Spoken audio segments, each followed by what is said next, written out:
Story time! So yesterday my friends and I all went to the fair and there were 6 of us in total. And none of us wanted to have to worry about driving there and parking, so we just Ubered instead. So we left the fair around 11:15 and we walked to a nearby shopping center where the Uber picked us up about 10 minutes late. We ended up leaving at 11:30. We get in the Uber, the man says hello, and we head home the normal way. Everything's fine. And my parents don't like when I Uber, so they were tracking me on Life 360 from the moment I got in the car. After about 10 minutes in, I get a text from my mom, and it said, "Where are you?" I look up from my phone and I realize I have no idea where we are, and Ubers know their directions, they know how to take you home.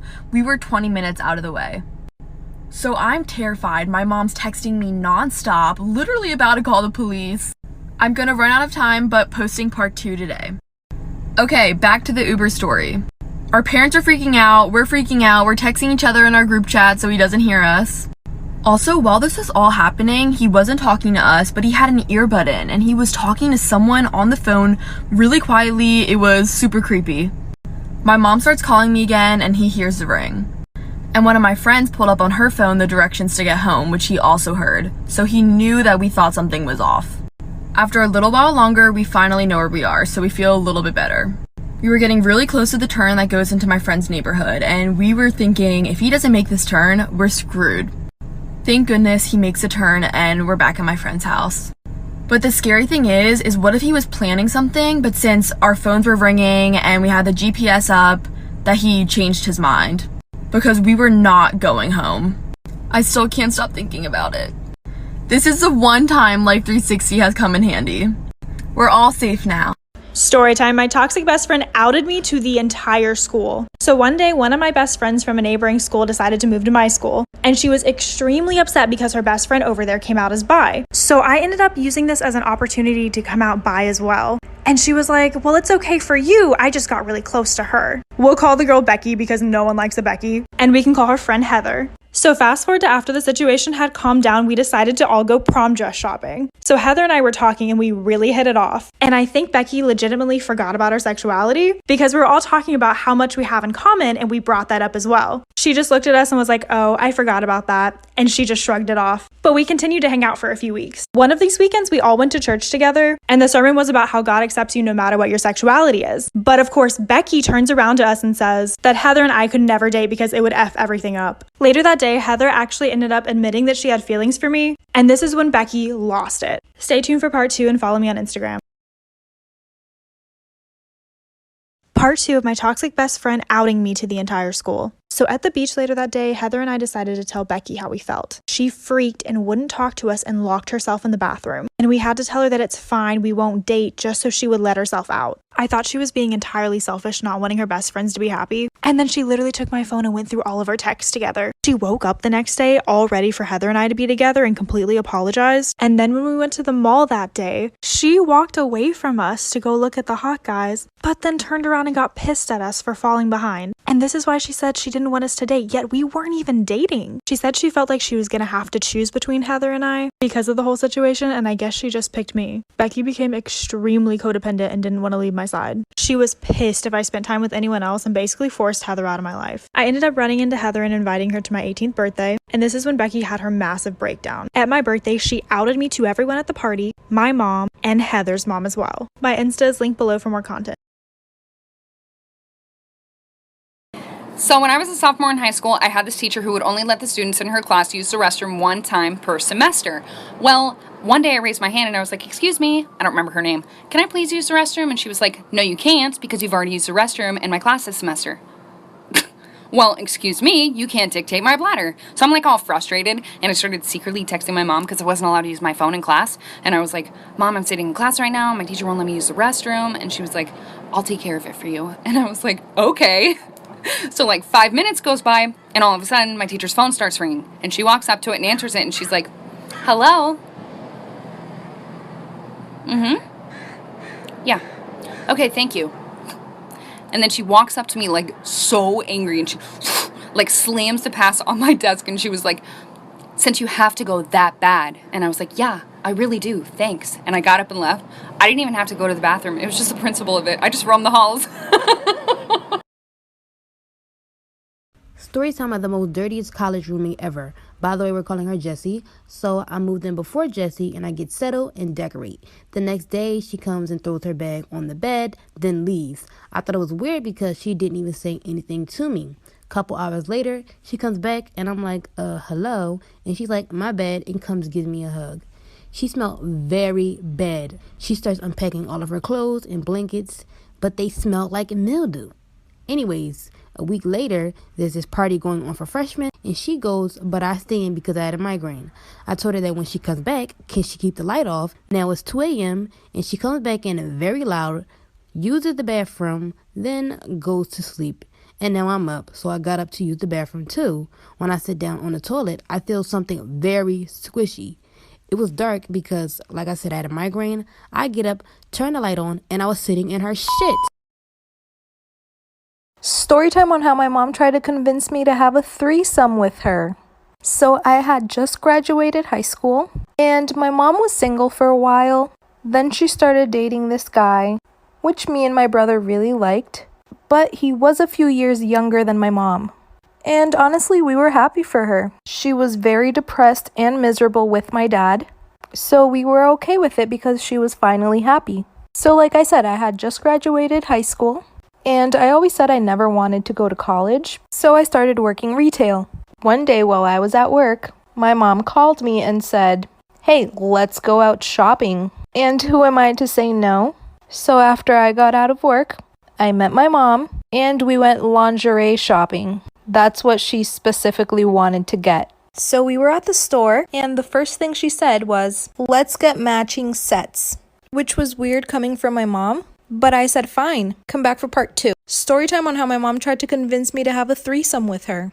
Part 2. So like I said, it was really awkward coming from my mom because I've always been close with my mom, but never that close. And like I said, she was miserable with my dad, so I tried to do everything to make her happy. And I said yes. So we got our matching sets and we went home. When we got home, her boyfriend was there. Awkward, but whatever. I said hi to him and went straight to my room. My mom called me downstairs 10 minutes after, told me she wanted to propose me something. But first she said, so you know there was a reason why I wanted to buy matching sets with you. And I said, no. And let's call her boyfriend Brian. She said, well, Brian gave me a really good idea. And I wasn't sure at the time, but I want to try new things. And then she said these words, let's have a threesome. I was speechless. And she said, I know it sounds crazy now. Come back for part 3. Storytime on how my mom tried to convince me to have a threesome with her. So she said, I know it sounds crazy now, but hear me out. And then Brian jumped in and said, it's not an actual threesome. What we really want is for you to watch us, but we want you to wear your mom's same lingerie. And I freaked out and literally rashed my mom and told her that for her, I would do anything. But that is so inappropriate, so disgusting, and most important of all, I said, I'm your daughter. And only after all of that, she realized what she tried to propose me was wrong.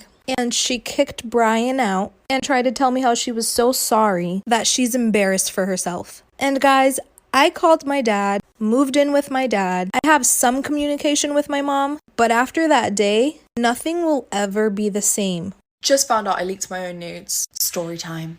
So about a month ago, my manager came over and she took me to the side and she was like, I don't want to alarm you, but I've dealt with it. There was a man threatening to leak indecent images of you if you don't send him more. Huh? She said, yeah. He has pictures of your jubblies. Excuse me, I have the chest of a 12-year-old boy. There is nothing to capture. It's just bone. I don't take pictures of that. Ever. Like, I'd understand if I had double D's, but baby, I've got -A's. So I said, thank you for dealing with a cheeky bit of blackmail in my business email, but he's lying. Let's move forward. So I forgot about it. And then today, I'm uploading a YouTube video, and I haven't checked my channel in ages. What do I see when I check it? Ads limited due to nudity on one of my vlogs. Which vlog is it, you might ask? I'll vlog getting my nips pierced.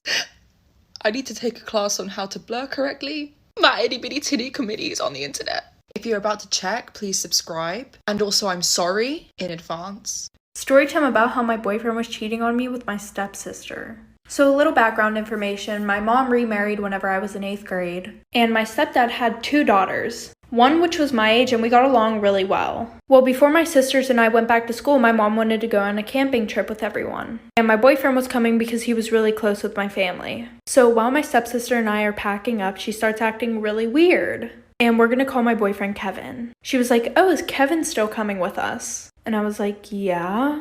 And then she goes, "Oh, are you and Kevin still together?" And I'm like, "We were never broken up. Like, the fuck?" Like I said, she was just being super fucking weird. But anyways, we all get in the car, we drive up there, and her and Kevin start being super weird around each other. Like, they were being too touchy. Anytime that I wanted to go do something with Kevin, she would say, "Oh, Kevin, you can come do this instead." Well, that night, Kevin and I are sleeping in our tent. At least I thought he was. And I wake up to some loud noises in the other tent, like for part 2. Part 2. So like I said, I heard a bunch of noises and talking in my stepsister's tent, and I wake up and my boyfriend isn't in the tent. So I'd be very quiet getting out of my tent, and I go over to hers and I just listen. And oh bitch, I should have just confronted them because I got my motherfucking feelings hurt. He was telling her how he didn't love me at all and how he only wanted to be with her, and how every time that they kissed each other and screwed each other, he felt such a connection between them. So not only was he cheating physically, but they had a connection. Wonderful. So I open her tent and I confront them. This was the most degrading thing I've ever went through in my life. And I said, "I heard you guys outside. And I'm just not the type of girl who's going to come at another girl because my man wants her. Because at that point, he's not my man." She goes, "Sit down, sweetie. We need to talk." Apparently, they're in love. So they started dating. They're still dating. And my parents allowed it. So I distanced myself from all of them. Story time. My boyfriend found out that I had an OnlyFans. So my boyfriend and I have been together for probably 2 years. And I had just turned 18 and we decided that we were going to move in together. We both worked full-time jobs. I was a waitress, he worked at Walmart. And the restaurant that I worked at was literally a 2-minute walk from Walmart. And I was forced to get a job there by my boyfriend because he had super bad trust issues. I know you guys are going to be like, "Oh, well, I can see why." No. It was because of this rumor that went around right before we graduated that me and his best friend made out at a party. Child, anyways, back to the story. So then COVID hit. And it got to the point where him and I couldn't pay our bills or anything like that. So he got a job working for his uncle. And I went on unemployment, but it still wasn't helping. But my best friend was a stripper. And she told me that she had an OnlyFans account and that she was making really good money off of it. So since I was home every day doing absolutely nothing, I decided that I would make an OnlyFans account. And I didn't tell my boyfriend about it, like for part 2. Part 2 about how my boyfriend found out that I had an OnlyFans. So like I said, I made the OnlyFans and I didn't tell him about it. And I was only putting stuff on there like twice a week. But then my friend promoted me and I started making a lot more money. But then I started putting stuff on there every time that my boyfriend would go to work. So a month goes by and my boyfriend realizes that I have way more money than I did before. And he keeps asking me about it, but I tell him don't worry about it. Which definitely seemed really sus. Anyways, the one day while he's at work, I'm taking some pics for my OF. And I'm blasting my music. And I turn around and lo and behold, who do you think was standing in the doorway? My boyfriend. And he has his phone out and he's recording me. So then he started explaining to me that because since I gave him such bad trust issues and I wouldn't tell him where I was getting the extra money, he set up cameras in the house. And he's been watching me for 2 weeks straight. He's still recording on his phone at this time. So we broke up. And now there's a video of me half naked on YouTube and him exposing me.